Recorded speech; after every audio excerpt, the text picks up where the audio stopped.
you call them spaghetti lines, is on the third line down. Could you do them slowly? Sure. We have a chord form. You can bar it or 4 fingertip.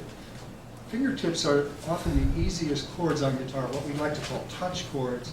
Because once you've been playing a while, you simply let your fingertips touch down. So I was holding it that way or as a bar, one of the two. It looks like a bar would be in order here because of the 2 X's that are coming up. So then you've got the sustains from the bass note and the 3rd string and the 2nd string. Then on the next diagram, line 3, diagram 4, 3 of them are tied, but one of them is not. And that's played, because it's not tied, then an X, then a box. Do you hold the X? People would want to know. I mean, it's up to you. If you want to hold it, hold it. If not, the next diagram, E flat, shows us a spaghetti guy up there, a tie. It says arpeggiate, roll, you know, and you can just bang away on it if you're playing it in time. The last chord in that line shows 2 notes tied. These.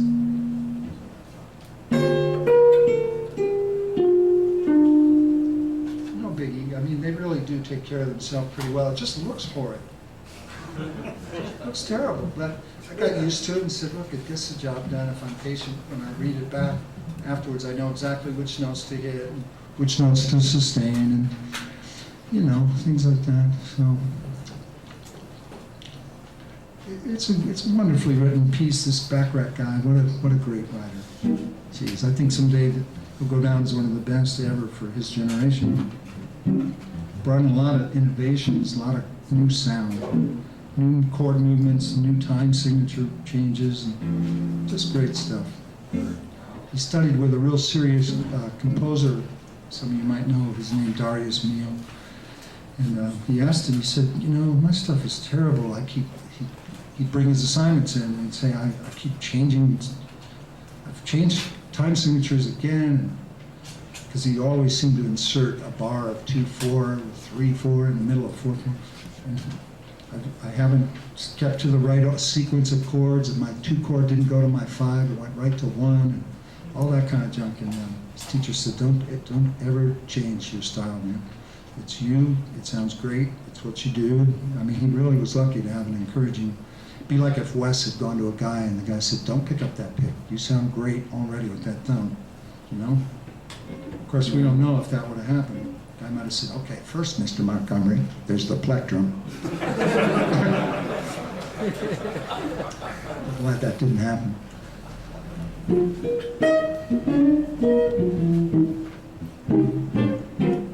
Amazing to be that original. So that's that. I think I'm going to talk to you guys about some 4th chords because it's so much still a part of the modern language. The fast way to get into 4th chords, you take a major scale, you harmonize from the top down, even if that seems weird. This is a C. C is the 4th of G, if you check it out. C, B, A, G. So you put a G under it. G is the 4th alphabetically. And remember now, key of C doesn't have any sharps or flats if you're in the major scale. So G, F, E, D. So here's the D note. We'll put one more note in there.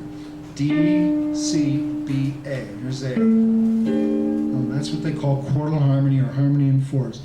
You can do it on this string set, which is what we're going to do. We're going to start it down here. On my paper, I showed it in D flat, this handout for students, because I love the sound of that key compared to C. But we'll do it in C. No, I know you guys don't have it. We were pressed for time, and I really regret that. I planned to hand out about 10 papers. Of course, we wouldn't have had time to go through them all anyway, it appears, so it's probably good we didn't. Anyway, if you move this up the scale in the key of C, you just move each note up to the next letter in the alphabet. So C goes to D, G to A, D to E, A to B. It's just like in grade school, the alphabet. If you keep doing that, you get all these kind of grungy sounding chords, so you start to come out of the depths. They get a little clearer. You can cross strings, try to learn them on all the string sets. You can talk on the phone and play them while you're saying, no, no, no, I told you, it was a Cadillac, it wasn't a Nash Rambler. You know, if you can hold a conversation, your fingers can do the right ones, then you're getting there, you know. They sound like kind of gray to me when there's nothing happening rhythmically or melodically. It's just like terrible in a way. But the jazz guys have made them sound superb because they put a lot of snap in there and a lot of breakup, dialogue textures. For instance, going, they already sound a little more exciting.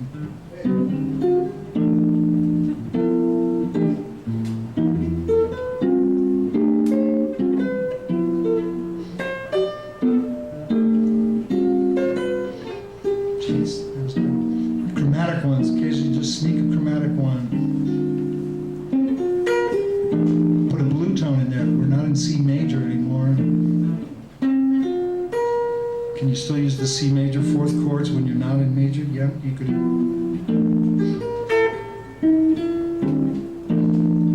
Chromatic. These are all diatonic now to the Mixolydian scale. Means the one that has that the blue tone in there. So you take a high enough chord position. You start out with 3 notes. Do the same thing again, but in 3 notes in one position. Just spread the position out over about 5 frets.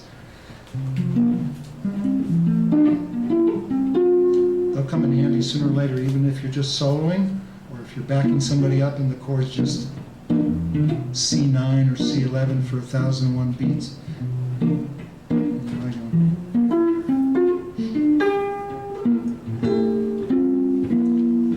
Scale be your initial guide. Again, if you hear a chromatic one, those guys with the dark glasses might play dead.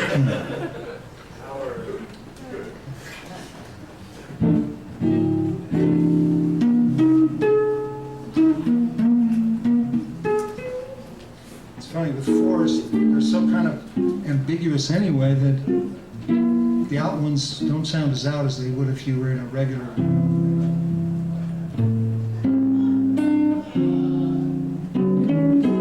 It's like, whoa, it's not even appropriate suddenly, you know, to do that there, it seems like.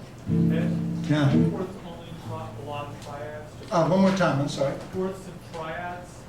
Triads made of fourths, or using 4 times fourths. See, a triad to me is a chord that is a 3-note chord, no, excuse me, stacked in 3rd intervals. So by definition, there aren't any 4th triads.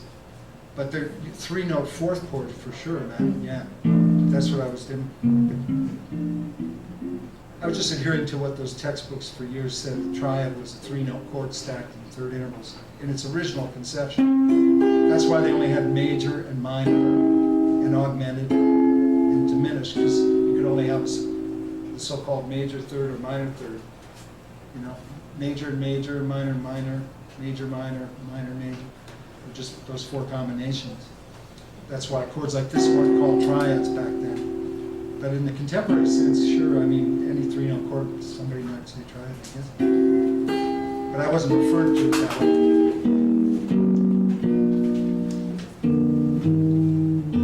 It's funny, you know, there's just so many languages, but a lot of them share the same material.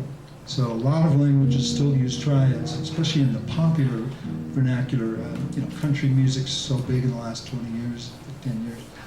And blues has never completely gone away. Rhythm and blues keeps coming back periodically. Regular pop music. Jazz has been a weak sister commercially for a while, but not completely weak.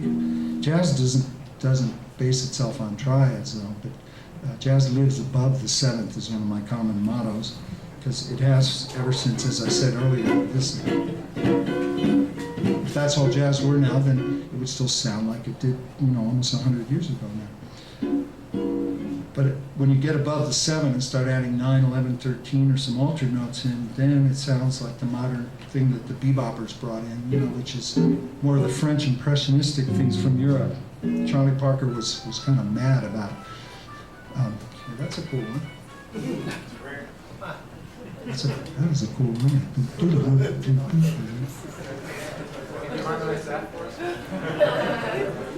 My hands don't move that fast, but we can hear the. Jazz up something like How would we jazz up Sleepwalk? Well, Santa and Johnny, I apologize wherever you are. Let's see. So this is how it, originally it's got that sound. 4 minor or 2 half diminished. 5. So we just have to put chord enrichment to work here. Just change how many notes are in the chords as far as different letters. Instead of having, C here, even though it's so many strings, it's only 3 letters. C, E, and G. This puts a D in there. If you put in a B as well, maybe this one. I'm going to put a 6 and a 9 in there. None of these are grabbing me the way I was hoping. I think I'll just do it on range. I'll still play a C chord and I'll spread it out. It's not jazzy then. Oh, with a tempo. Oh, no, wait. Well, first we got to get to harmonic foundation. So then,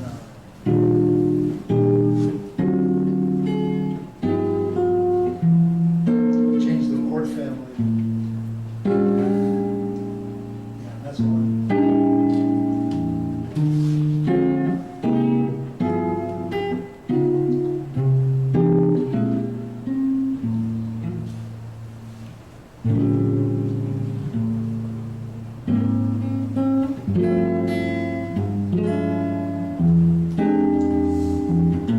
Of course, these things make it jazz. As soon as you put jazz, turn around.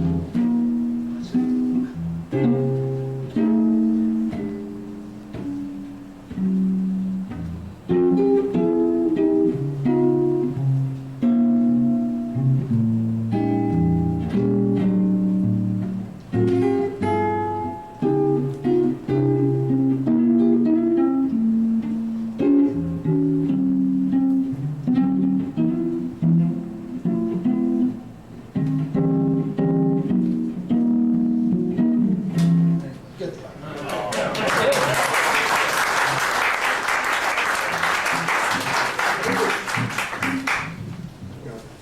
What made that sound jazzier was, again, just enriching the chords by putting more notes so it wasn't so C major. Although I don't mind, I grew up hearing it that way. It's plain as vanilla. But, if you did it down here, just a major 7 has that bite. That's your next note. It's supposed to be A minor. But if you did A7, sharp 5, you've changed. You've enriched the chords and changed the chord family. That's really a fun thing to do. We took minor and made it dominant, which is so often a part of jazz. If we had done all the chords, that would have been.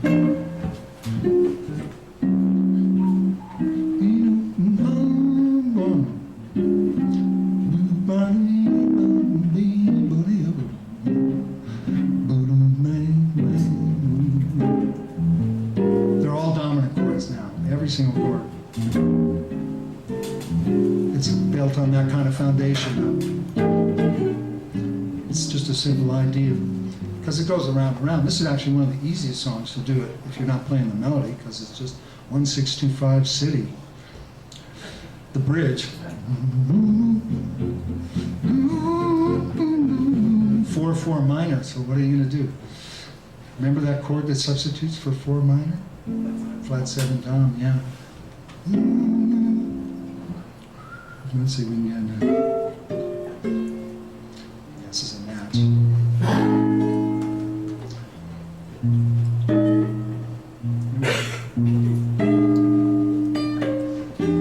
Thank goodness my fingers are warmed up. Because 2-5-4. Half step.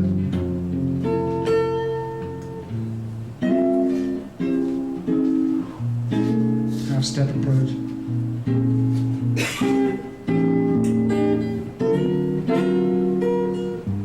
Originally they went. So we've got maybe that one.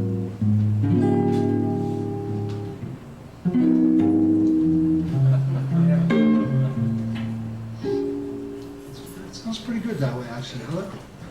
So, are we doing on time? I should probably let you people go home because We have a song, yeah. one more song, huh? Telly. Somebody said Telly. Yeah, we'll get to Telly.